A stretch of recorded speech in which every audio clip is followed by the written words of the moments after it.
All right, it's great to be here. I probably won't use this podium much just for the fact I like to move around. I have a lot of energy. But who I am, I know you know that I'm Mike Gugino, all right, as I'm here speaking. But I just want to tell you a little bit about who I am. Well, I've been a middle school counselor for 17 years, and I own a gym. And I've owned the gym for 17 years. So I got lots of stories.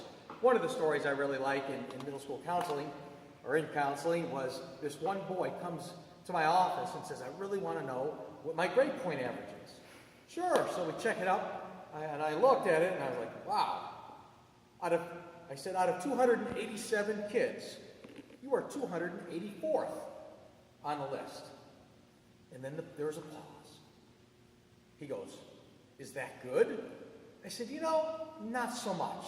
I said, but on the positive side, you beat 3 other kids out, all right? So lots of stuff that we see in school counseling, lots more. I started my gym business out of a 2-car garage, all right, with very little equipment. So it's not like I started out of a big building, got in debt. I didn't have any money. But I started out of a 2-car garage, and I didn't have anything. So using sandbags and flipping tires, now people do it all the time and think, hey, that's cool. I did it on necessity. It was like Flintstone work, So that's what I had to do because that's all that I had. But out of that little garage, I trained professional athletes, college athletes, cheerleaders, housewives, everybody. Man, that's who I trained. One of the stories I like to tell, though it still hurts me, was one of the fullbacks, I won't mention his name, who played for the Indianapolis Colts years ago. He played when Peyton Manning was there. In any case, he came from Indianapolis. He traveled about an hour, a little more, to my little garage gym to train. So I was actually getting him stronger. He was noticing the difference. He goes, yeah, some of the guys have been asking where I've been getting all these new exercises when he went to the weight room there at the Colts Center. And he goes, well, Peyton Manning actually was asking me this week where I was getting all these new exercises. And then I said to him, and you said, he goes, well, I kind of just said I'd just been, looking around, just on the internet. And I was like, oh, are you kidding me? That's Peyton Manning. That is a franchise player. I thought, oh my goodness, how do you do that? But in any case, I was like, man, that would have brought me to stardom right there just from having Peyton Manning come to my garage gym. All right? In any case, that didn't happen. But I did start 2-car garage, and now I am in a 6,000 plus square foot gym on 3 acres of property that I do own. So I've worked very, very, very hard for that. And that is kind of what I want to talk about today in a short speech that I have, is knowing your why. I know you think about, what do you mean knowing your why? W-H-E-Y. It's really knowing your purpose. Your purpose for why you do things, all right? Long ago, I learned this long ago, that I don't ask middle schoolers why they do stupid things. Because many times, they don't know, all right? Like, why did you just, I had a teacher come up to me and says, hey, this kid's been banging his head against the locker. All right, the teacher asked why. He doesn't know. And I'm like, to be honest with you, he probably doesn't know. It would just seem good at the time to do it. Why are you looking at the wall? They're trying to figure this answer out. There is no answer. It just seemed good to lick, all right? You don't know, but you, knowing your goals, knowing what you want to do, you've got to have a why, a purpose for why you do things. One of my purposes is to make sure that I add value to as many people's lives as possible so that I can better their lives. That's what I want to do. That's my motive. That's my big picture. All right? Knowing your why. And I'll take this from an excerpt from my book, Take Your Life Back. So with my spare time, actually I just woke up earlier and wrote a book. That's what I did. My years of experience, I decided to put some stuff together to help more people.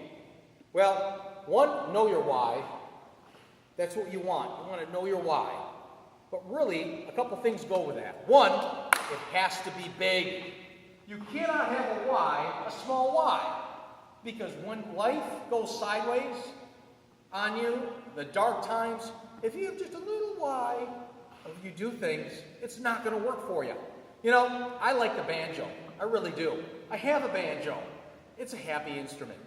My house could be burning down, but if you play the banjo, it makes it a little better for you because it's a happy instrument. But my why to really get good at the banjo, from 1 to 10, is probably like a 4. Maybe if I have time, which I won't have time. All right? Even though I like it, it's just not a priority. My why of growing my business, both offline and online, as an expert coach, that's like a 10. I think about it when I get up in the morning. It's the last thing I think about when I go to bed at night. That's how you know your why is big. That's when you know this is my purpose. That's what I want to see happen in my life. That's what it is. Your why has to be big. It's like the elephant in the room.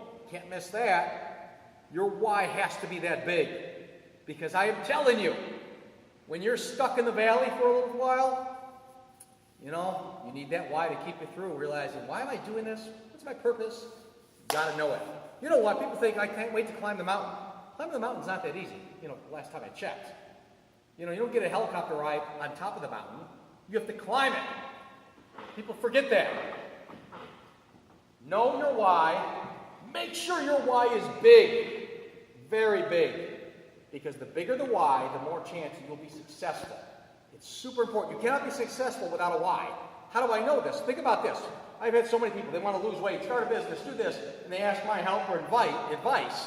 And I can tell pretty quickly if it's going to be successful or not. For the most part, some people are surprising. But if I said in this room, hey, who wants to go on an all-expensive paid vacation to your dream spot? Man, the hands are raised. Yeah, amen. It's going to be great. But the catch is you've got to leave tomorrow. The hands will still be raised. Why? Because, oh my goodness, what about my kids? What about the dog? We'll throw some cereal on the table. Tell the kids, make sure the dogs get fed, and they're out of there. All right? We'll see you in a week, kids. Yep, you'll do whatever it takes to get there. Because your why's big. Dream vacation, all expenses paid, count me in. But that doesn't happen. But that why has to be that big. It really does. Because that's what's going to sustain you when life gets tough. And it will. All right? The next thing is, not only that your why has to be big, but it has to be clear. Super clear. All right? I used to pride myself. I had really good eyesight until a few years ago. Then I started buying readers, you know, at the drugstore. Then I had to buy stronger readers and more powerful readers. And finally, I enjoy target shooting. I really do. But things were just getting blurry. I love to read. And then I needed to buy giant print stuff. I'm like, okay, I've got to do something about it. So my contacts in my eyes, I can see it clear. See the targets, read better, all that sort of stuff. Except the big words. I can't really read those all that well. But all that stuff, I can see better. More defined lines. You know, if a picture is blurry, nothing's really defined. It's just, it's out there. Like some of you that love art, the abstract art. I'm sorry. I don't get it. Don't try to convince me to get it. But some of it's just blurry and, whoa, what is this? A mess that when my kids were 2 years old, they could make. That's my own philosophy. But in this case, blurry. If the vision isn't clear, you have a clear vision, a clear why, it's not going to happen. You don't build a building without some blueprints. I think we'll just start there. No, you got to have a clear vision. Your why has to be big, and it has to be clear so that you can see it, and it's vivid. It's in front of you. You will not be successful without this. Why? Because I'm telling you, everybody has to have that purpose. Once you find it, then you go for it. The next thing, the last thing, is not only that it has to be big, it has to be clear, but it has to be omnipresent. Now what I'm saying is not like God omnipresent, but I had a client, true story, as all my stories are true unless I'm lying, is that a client of mine had a picture of herself when she was thinner, and she put it on the refrigerator, bathroom mirror, in the bedroom, in her office, at work, and it was always in front of her, all the time. She had a big why. She had a clear picture, literally a clear picture of it. And it was everywhere. Everywhere she was. That's where it was. My story, I was a world-class powerlifter, all right?